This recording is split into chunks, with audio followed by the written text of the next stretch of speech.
If you can do these 6 things I'm about to outline by the time you are 40 years old, you'll be set for life. I'll show you exactly what you need to do with your savings, your debt, your home, your investments, and insurance. Most people don't start making enough money in order to plan for the future until somewhere in their 30s. So that's why I've planned this video out for starting at 40, which gives you a 25-year time horizon until you are 65 years old. If you're sitting there in your 20s thinking, man, I don't want to wait till my 60s. Well, don't worry. This is a 25-year time horizon. So if you can do these 6 things by the time you are 40, you'll be set financially for life. We're going to talk about everything you need to do with your savings, your debt, your home and mortgage, insurance, and of course, investing. So first, let's get the easy one out of the way, your savings. Many people will tell you to start off with $1,000 or $2,000 or some fixed amount in an emergency savings account. That is incorrect. You need 6 months worth of expenses. Now, I don't mean Netflix and the bagel shop and date night and that staycation included in your expenses. This is an emergency fund for emergency purposes only, meaning you lose your income, you need a buffer before you can get that income back again. So take a look at your expenses, what you would cut out and what you would have to keep, like your mortgage and your gas and your electric bill, just the bare necessities, multiply that by 6, and that is the number that you need in your emergency savings account. But here's a very important key about this. Do not keep this cash in just a checking account. Inflation will eat away at your purchasing power every month and every year. And one day you'll look up and realize it's not 6 months worth of expenses anymore. It's only 3 months worth of expenses. One great choice is to put this money into a money market fund in any regular brokerage account like this Fidelity Government Money Market Fund held at Fidelity, which pays, as you can see, 4% as of the day of this recording. The other choice is to open up a high yield savings account that pays right now anywhere between 4 and 4.5%. Just keep in mind, many of these are online only banks, and you never want to keep over the FDIC insured limit in any single bank account, which is $250,000 per person. If you put 6 months worth of your basic necessity expenses in a high yield savings account or a money market fund, number one, it will be there for you when you need it. You will have plenty of time to replace your income if you do lose your job. And most importantly, you won't be losing your purchasing power due to inflation over the years. The second thing you need to do by the time you turn 40 is start investing. That is the only way you are going to be able to produce a net worth large enough that will allow you to live on that money for the rest of your life. If you always only put all of your money into a savings account, it will never grow fast enough for you and you will never be able to stop working. I'm sure there are some of you who don't want to stop working, but I'm sure everybody who says that has something in mind that they would rather do for work instead of what they're currently doing. So the question is, how much do you need to start investing by the time that you are 40? There are 2 ways that you can safely calculate how much of your money you need to invest. We'll start off with the bare minimum, which is the 10% rule. If you start investing 10% of your income by the time you turn 40, then by the time you are 65, you will be able to live on your current level of income for the rest of your life. Let me say that again in case it doesn't make sense.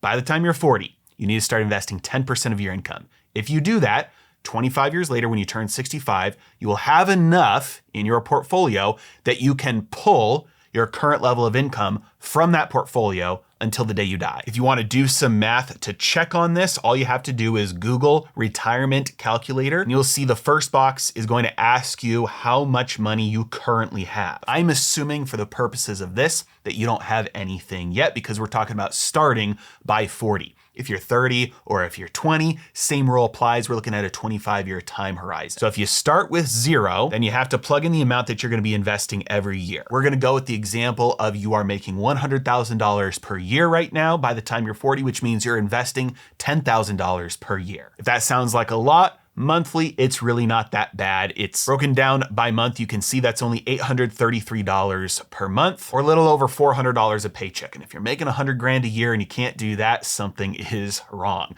So you're making 100 grand a year, you put 10% away, which is $10,000 per year, and you're gonna let this grow and compound for 25 years. Again, starting by year 40, that means by 65, you're done. Now, if you're looking at that 25 years and you're thinking, that looks like way too long, I don't wanna wait that long. That's fine. Just invest more, then you'll get there faster. But on the other hand, if you're looking at that and saying, that's gonna take too long, it's not even worth it, here's the deal. that time is gonna pass anyway. And I was a stockbroker for years. I worked with tons of clients who were 65 and older. Some of them were really, really bummed that they didn't start investing earlier, and they wish they would have started when they could instead of saying, it wasn't worth it. But guess what? Everybody who I've ever worked with over 65 who had enough saved up and enough invested because they did the work when they were younger, none of them regretted it. So the time's gonna pass anyway, might as well get started. We're gonna assume a 10% growth rate given the long-term averages of the stock market, especially when you allocate your portfolio correctly, which we'll talk about in a moment. And we're just going to assume that you need this thing to last 40 years for yourself. If you are starting your investing journey at 40 and you want to retire at 65, that means you'll be able to live on this portfolio until you're 105, which for most people is much longer than you're actually gonna need it. We're gonna assume the exact same growth rate in retirement, and you can see your annual retirement income is $100,569. In other words, if you invest 10% of your income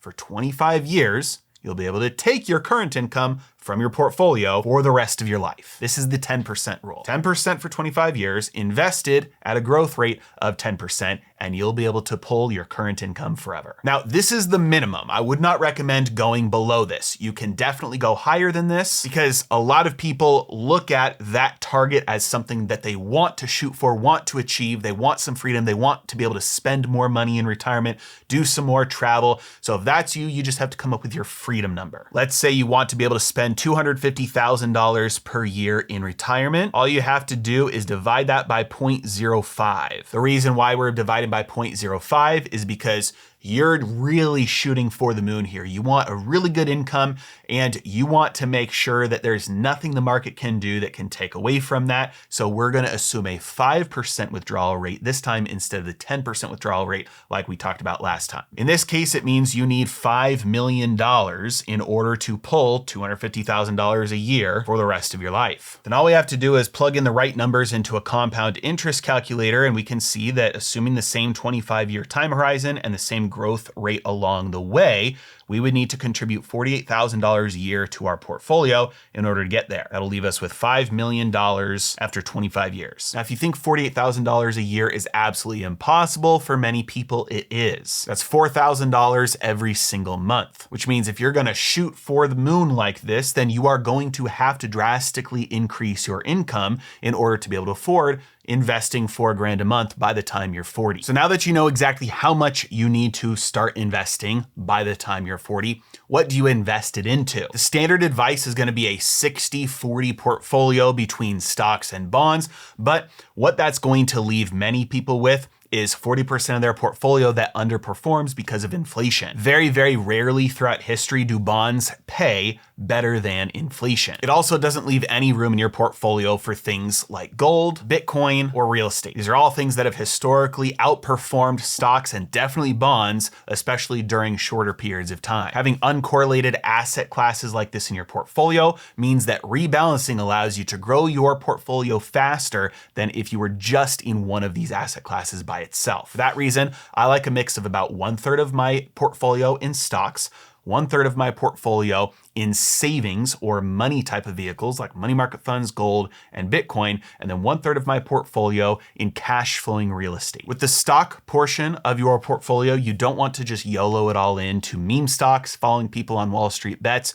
You want to put that money into companies that have stood the test of time, that have survived and thrived through all sorts of different political regimes, economic environments, and changes in monetary and fiscal policy. If you need help choosing those stocks for your portfolio, number one, sign up for my newsletter. It's completely free and I'm constantly sending out investment ideas and economic commentary. But if you sign up for my free newsletter with the link in the description below, I also give you access to my Century portfolio. This is my portfolio of what I call 100-year stocks, and I show you the 11 stocks in this portfolio, give you my methodology for picking these stocks so that you can take it and choose your own if you would like, and I also give you easy ways to follow along. It's completely free, you get it all, no purchase necessary, no sales pitch attached to it. Just sign up for the newsletter by by clicking on the Century Portfolio link in the description below. Okay, so we've talked about saving, we've talked about investing, now what to do with your home. Now, there are a couple important things to note here. Most people continue paying their mortgage until they die. I want you to be in a position where if you start this at 40, then by the time you're 65, you won't have a house payment anymore. The way you do this is by getting into your forever mortgage by 40. And I don't say forever home because what I'm gonna talk about here doesn't mean you can't ever move, but it means that this is gonna be the last mortgage payment you'll ever have, and it will last no more than 25 years. So step one, if you're buying your first home at 40, it means you must get a 25-year mortgage. This is the best option for most people because if you think you're gonna sign up for a 30-year mortgage and make extra payments, most of the time, you just won't. Stuff will get in the way, expenses will come up, and 5-10 years will pass and you won't have made any extra payments. And so making it a 25-year mortgage just makes it automatic. You have to make that payment. And it's not gonna be that much more expensive than a 30-year. Plus, it makes sure that you are living below your means and buying a house you can actually afford and not over leveraging yourself. But for many people, by the time you're 40, or maybe by the time you're listening to this, you've already purchased a house and it was a 30-year mortgage. Here's what you're gonna do. First, you're gonna take your monthly payment, divide it by 12, and you're just gonna add that on to your current payment. So you log into your mortgage payment portal online, and then you pull out a calculator. If your mortgage payment is $3,600 per month, then you're gonna divide that number by 12, and you're gonna come up with $300. And then you add your current mortgage payment back into that, and you come up with a total of $3,900. And when you set up your auto pay for your mortgage payment, you say, I would like to pay a little bit extra each month, $300 to make my total $3,900. And that extra $300 will go straight to principal. Here's why you're gonna do that. Our example is using a $600,000 loan amount over 30 years at a 6% interest rate, which is $3,600 per month. If you pay an extra $300 per month, which nets you basically an extra one payment per year, because that 300 times 12 is the amount of one payment, then you're gonna end up paying it off just over 5 years faster. By paying $3,900 per month, you end up paying it off in 24 years and 7 months instead of 30 years. Regardless of what your mortgage balance is, if you make the equivalent of one extra payment per year, you knock 5 years off your total mortgage, which means starting at 40 gets you done by 65. Now, there's another option that is very good for people who get paid every other week instead of twice a month. For those of you who aren't aware, if you get paid twice a week, then there are a couple of times per year where you actually get paid 3 times. And so by making your mortgage payment bi-weekly, in other words, paying your mortgage every single time you get paid, if you get paid on a bi-weekly schedule, not a semi-monthly schedule. If you get paid bi-weekly and you pay your mortgage bi-weekly, then guess what? You actually end up making an extra total payment every year. So all these people out there who are telling you, oh, if you just split up your mortgage payment to twice a month or bi-weekly, you end up paying your mortgage off faster because of the way that the amortization schedule works. It's like, no, 99% of the time, that doesn't actually work out that way because that's not the way that your bank has structured your loan. The reason why paying your loan bi-weekly gets it paid off faster is because throughout the year, you end up making the equivalent of one extra payment per year, which is why you pay it off in 24 years and 8 months this way. Now, let's say you get 10 years into this plan, you're 50 years old, and you're like, we need to move. That's totally fine. You can stick with this plan. You just make sure that the new mortgage you're getting on the new place is the exact amount of time as you have left on this plan. In other words, you started off with a 25-year plan.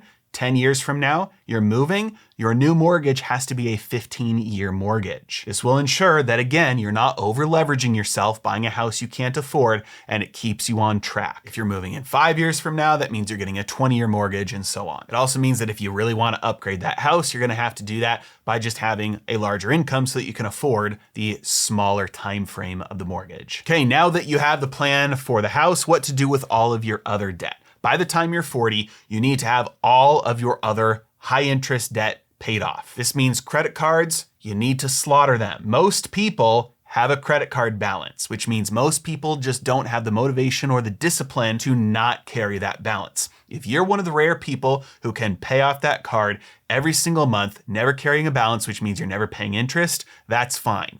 You're not most people. The average American carries a pretty large credit card balance and is paying interest on that constantly, which means your expenses are a lot higher than they should be. If you just used a debit card, your expenses would be lower because you're not paying interest on everything you buy. Also, you're probably just spending less money anyway, because when you use a credit card, you get a little reward signal in your brain, the pleasure signals go off and it makes that buying fun. If you use a debit card, the pain centers go off in your brain and it makes that purchase less fun. So you'll end up spending less money anyway. Same thing with your car. You want to get your car payments completely paid off. It doesn't mean you can never buy a new car again. It means once you pay off your car payments, you keep on making the exact same payment into a separate bank account, like another high yield savings account, because you are making that future car payment to yourself. Number one, you'll be able to buy new cars faster this way because that money is earning money for you instead of you paying interest to somebody else. So you get to your goal of being able to buy that new car faster. Number two, it's actually cheaper for you. It requires less dollars of you making those payments in order to get to the point where you can buy that car, versus if you are just waiting to afford a car payment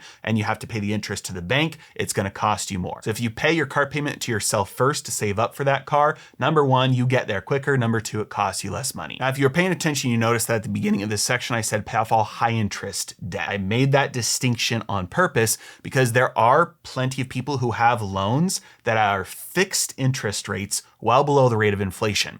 I was just speaking to somebody recently who has a student loans, $75,000 worth of student loans at a 1.5% fixed interest rate forever. In a situation like that, it makes 0 sense to ever try and pay that thing off. You make the absolute minimum payment to that possible, because as long as inflation is where it's at right now, you can stick the extra money that you'd be spending on paying that off into a money market fund or into the stock market. You're going to make way more money, and then you can eventually just use that to make your payments for you. If you have debt with an interest rate that is fixed at a rate lower than inflation, it makes no sense to try and pay it off early. Right now, that means if you have debt, really, I would say under 3%. If it gets over 3%, then you get into kind of gray territory. If it's over 5%, you pay that stuff off as quickly as possible. You are losing money on it. Okay, now finally, we have to talk about insurance. There's two forms of insurance that we have to talk about here.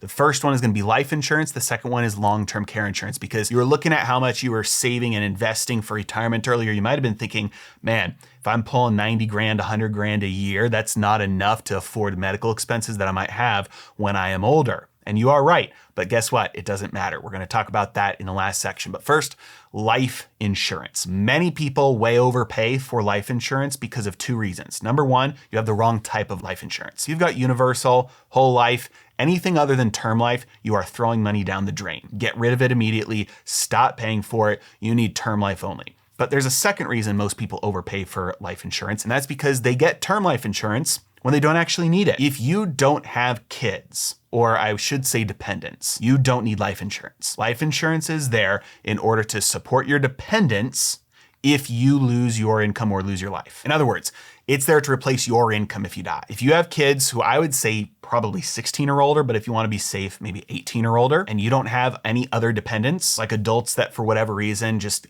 cannot provide any income for themselves and they're your dependents forever, and that's one situation, but that's what life insurance is for. If you don't have dependents, you do not need life insurance. Life insurance is profitable for the life insurance company because they will charge more money from everybody on average than they will pay out, which means your likelihood of needing that life insurance is extremely low. This means that if you don't actually live in a situation where you would need it, it is a waste of money. So if you're saying, oh, well, if I die, I want my wife to be able to pay off the house so that she doesn't have to work. It's like, yeah, that's great. But instead you should be taking that money and just putting it in an investment account, because you will keep every dollar that you save for yourself that way, which means eventually you will be able to pay off the house with that. If you throw that money into a life insurance contract, then you're not going to be able to use that to pay off your house unless you die, which you probably won't during that time. So don't use any life insurance other than term life, and do not have any life insurance whatsoever once you no longer have dependents living with you. Once your last kid turns 18, you cancel all of your life insurance. And then all that money you were putting away,